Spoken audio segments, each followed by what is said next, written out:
हरित प्रणाम।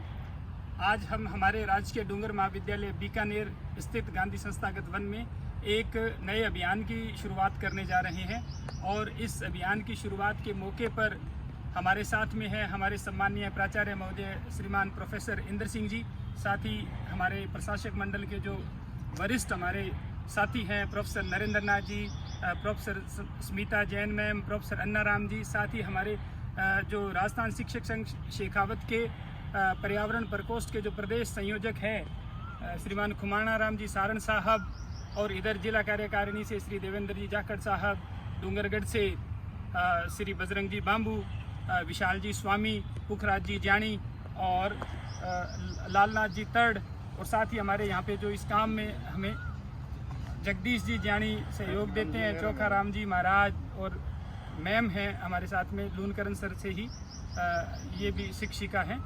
तो हम सब लोग इस अभियान की शुरुआत यहाँ से कर रहे हैं। यहाँ के साथ साथ में जो उत्तरी राजस्थान के 6 ज़िले हैं, बीकानेर, गंगानगर, हनुमानगढ़, चूरू, अनूपगढ़ और सीकर, इन 6 ज़िलों के 100 स्कूलों में इस अभियान की एक साथ में शुरुआत हो रही है। यहाँ जैसे ही हम यहाँ शुरू करेंगे उसके बाद में ये उन सब जगह भी ये डिवाइस है ये काम करना शुरू करेगी। तो ये अभियान क्या है और कैसे और क्या मकसद है, इसके ऊपर हम थोड़ी सी चर्चा करेंगे। प्लास्टिक का प्रदूषण है वो एक बहुत बड़ी समस्या है भारत की भी और पूरी दुनिया की भी। तो इस समस्या से निजात के लिए अभी कुछ प्रयोग हुए हैं, जिनमें एक प्रयोग ये हुआ है कि जो खास तौर पे सिंगल यूज प्लास्टिक होता है, इस तरह के रैपर्स जिन्हें हम स्थानीय भाषा में पन्नियाँ बोलते हैं, इनको अगर एक साथ इकट्ठा करके थ्रेडिंग मशीन से काट करके और इनको अगर जो पक्की सड़कें बनती है उनकी रोड में अगर मिलाया जाए मटेरियल में, तो सड़कें हैं वो 4-5 गुना मजबूत हो जाती है। साथ में एक ये जो आज की तारीख में बहुत बड़ा एक हैजर्ड है, समस्या है पर्यावरण के लिए, ये एक संसाधन में बदल सकता है। इसको लेकर के और केंद्रीय सड़क परिवहन मंत्रालय ने सर्कुलर्स भी जारी किए हुए हैं। तो किस तरह से आम आदमी की जन भागीदारी इसमें हो, ताकि जो, क्योंकि ये सब बिखेरते हम हैं, तो हम इनको कलेक्ट करके इनको एक जगह अगर इनको डंप करने का एक सिलसिला डेवलप कर ले तो एक चेंज आ सकता है। तो इसको लेकर के, और पिछले हफ्ते जब मैं कोटा में था तो वहीं हमारे एक साथी हैं श्री M.K. प्रताप, जो गेल इंडिया में अधिकारी हैं, उनसे चर्चा हुई। तो उन्होंने एक छोटा डिवाइस बनाया इस हाइट का, और उन्होंने मुझे ये कहा कि अगर हर घर में इस तरह से एक छोटा डिवाइस रख दिया जाए और उसमें घर में जितना प्लास्टिक वेस्ट होता है वो उसमें डाल दिया जाए, और उसके बाद में इकट्ठा करके एक जगह जो गार्बेज पिकर आते हैं वो उसको डंप कर दें अलग से सूखे वेस्ट को, और फिर थ्रेडिंग मशीन से कट जाए और फिर वो अगर रोड में काम आ जाए तो एक ये बदलाव आ सकता है बुनियादी।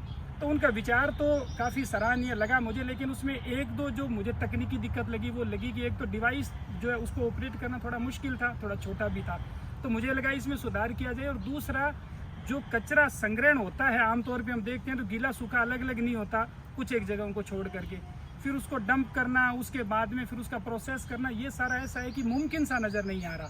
फिर गाँव के अंदर तो कचरा संग्रहण होता ही नहीं है। तो कोई एक ऐसा विचार हो कि ये विचार थ्रू आउट इंडिया हर जगह काम करे।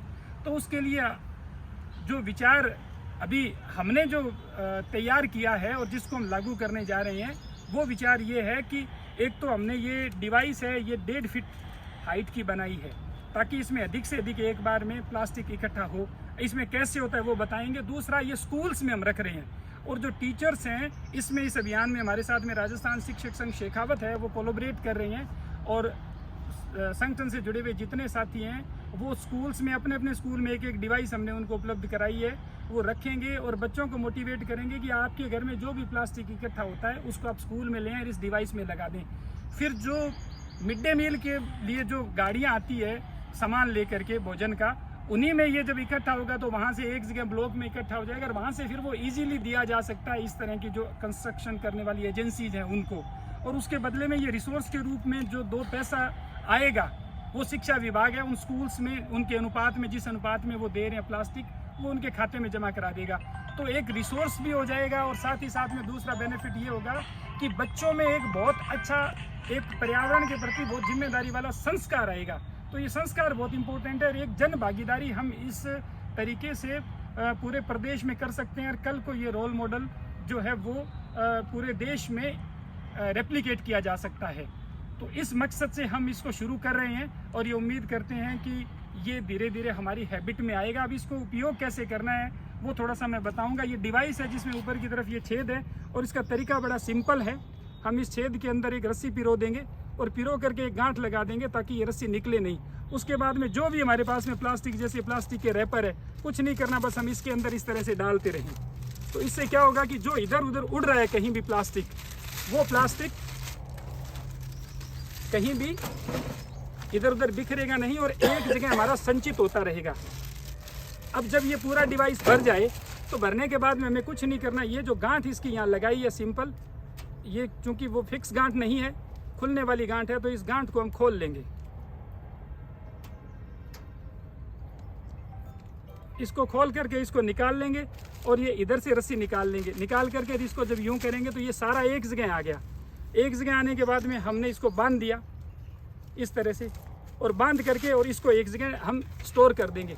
और जब हमारे पास में बहुत संख्या में ये आ जाएगा प्लास्टिक, तब हम इसको फिर आगे दूसरी जगह बेच सकते हैं। तो इस तरह से स्कूल्स में जो घर में बच्चे, उनके घर में जो भी प्लास्टिक की थैलियाँ आ रही है, रैपर आ रहे हैं, वो लाएंगे, इस डिवाइस में डालते रहेंगे, बंद बंद करके वो एक जगह पैकेट्स बनते जाएंगे और फिर वो इकट्ठे होकर के और ब्लॉक लेवल पे चले जाएंगे। तो हम जो कचरा इधर उधर बिखरता रहता है हमारी गलियों में, उसको हम हमारे बच्चों के जरिए, क्योंकि शिक्षक होने के कारण हमारे पास में सबसे बड़ी जो शक्ति और संसाधन है वो हमारे विद्यार्थी हैं, चाहे वे स्कूल के हों या कॉलेज के हों। तो उनके जरिए हम इसको वापस इकट्ठा करके और एनवायरनमेंट में जाने की बजाय रोड कंस्ट्रक्शन में या दूसरे, इसका फ्यूल भी बनता है जो सीमेंट फैक्ट्री में यूज़ होता है, वहाँ ये अगर काम आए तो एक बहुत बड़ा संसाधन ये बन सकता है। ये सिलसिला तभी कामयाबी की तरफ जाएगा जब इसमें जन भागीदारी हो। तो हम ये सुनिश्चित करने का प्रयास करेंगे कि अभी जो 100 स्कूलों से शुरू हुआ है, इसको हम जल्दी से 1000 स्कूलों तक और फिर पूरे प्रदेश में और देश में सरकारी मदद से हम इसको आगे लेके जाए। अभी तो हम हमारे स्तर पे इसको इनिशिएट कर रहे हैं ताकि हम जो शिक्षक है, जिनका काम ही रचना धर्मिता होता है, वो इसमें कुछ योगदान दे सके। मैं इस अवसर पर सम्मानीय प्राचार्य महोदय से निवेदन करूंगा कि आप भी 2 शब्द कहें। Thank you. बहुत बहुत धन्यवाद जैनी जी। प्लास्टिक का जो कचरा है वो हमारे लिए एक बहुत बड़ी समस्या है और इस पर बहुत परिचर्चाएं होती है, सेमिनार होते हैं और न जाने क्या क्या इन पर बातचीत होती रहती है, लेकिन किसी समस्या का समाधान उसके निदान में है। और श्याम जी जैसे कार्यकर्ता हमेशा पर्यावरण चेतना से जुड़े रहे हैं। आप चारों तरफ अगर देखें तो इन्होंने बहुत अच्छा एक पेड़ों की एक श्रृंखला पूरे राजस्थान में, पश्चिमी राजस्थान में और न केवल राजस्थान में बल्कि भारत में अनेक राज्यों में इन्होंने आगे बढ़ाया है। और ये दूसरा कदम लेने जा रहे हैं कि पर्यावरण को कचरा मुक्त कैसे किया जाए। और ये बहुत अच्छा इनका जो कार्यक्रम इन्होंने अपनाया है, ये न केवल एक कचरा संग्रहण है बल्कि स्कूलों के माध्यम से अगर ये किया जाता है तो छात्र जो शिक्षा लेने आते हैं, साथ के साथ वो स्वच्छता के प्रहरी के रूप में भी अपनी आप पहचान बना पाएंगे। न केवल आसपास का कचरा, अपितु उनके घर के आसपास का, घर का वो सारा कचरा संकलन में लाकर यहाँ पर अगर वो व्यवस्थित ढंग से इसको इस डिवाइस के जरिए काम में लेते हैं तो निश्चित रूप से बहुत बड़े क्षेत्र में ये जो प्लास्टिक जो इधर उधर डोलता रहता है, इसको इकट्ठा करके एक जगह पर एकत्रित किया जाएगा। तो उसका एक समुचित उपयोग भी, जैसा श्याम सुंदर जी जानी बता रहे थे कि सड़कों के उपयोग में, सीमेंट के फ्यूल के उपयोग में ये लिया जा सकेगा। तो एक पंथ से 2 काज होने जा रहे हैं। एक तो बच्चों को स्वच्छता के प्रति जागरूक किए जाने की एक श्रृंखला है, वो स्वच्छता प्रहरी के रूप में अपनी पहचान बना पाएंगे। दूसरा, इस कचरे से हमें निजात मिलेगी। और तीसरा, इसका समुचित प्रयोग जहाँ होना है वहाँ होगा। तो निश्चित रूप से पर्यावरण के अंदर एक बहुत बड़ी चेतना, एक बहुत बड़ा बदलाव आएगा। मैं इस कार्य के लिए इनकी पूरी टीम को और यहाँ अलग अलग जो स्कूलों से पधारे हुए हैं उन सब का बहुत धन्यवाद अर्पित करता हूँ कि इन्होंने इस तरह का एक मूवमेंट अपने साथ इन्होंने अपनाया है और इसको लेकर आगे कार्य कर रहे हैं। और ये कार्य सफल हो, ऐसी मैं शुभकामनाएं देता हूँ, बधाई देता हूँ। और निश्चित रूप से स्कूलों में जाकर बच्चों को भी इसके लिए जागरूक किया जाएगा, ऐसे भी इनके प्रोग्राम हैं। तो निश्चित रूप से ये कार्यक्रम जो उन्होंने अपनाया है वो आगे जाके एक सफल कार्यक्रम के रूप में आगे बढ़ेगा। बहुत बहुत धन्यवाद। Thank you sir.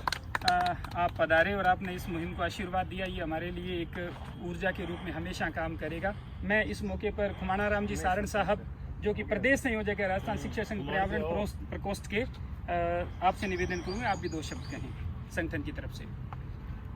राजस्थान शिक्षक संघ शेखावत पारिवारिक वानिकी राणी जी जो इनके प्रणेता है, उनके साथ मिलकर पहले घर घर सृजन अभियान चलाया जो कि सफल रहा। और पर्यावरण के क्षेत्र में, पर्यावरण का मतलब न केवल वृक्षारोपण, पर्यावरण शुद्धि की बात करते हुए हर क्षेत्र में प्लास्टिक मुक्ति की बात करी, पर्यावरण को शुद्ध करने की बात करी सब जगह। तो आज इस मुहिम में प्लास्टिक मुक्ति की जो बात हुई है, राजस्थान शिक्षक संघ शेखावत जानी जी के साथ पूरी टीम के साथ कंधे से कंधा मिलाकर खड़ा है और पर्यावरण संरक्षण में अपना योगदान देगा। धन्यवाद।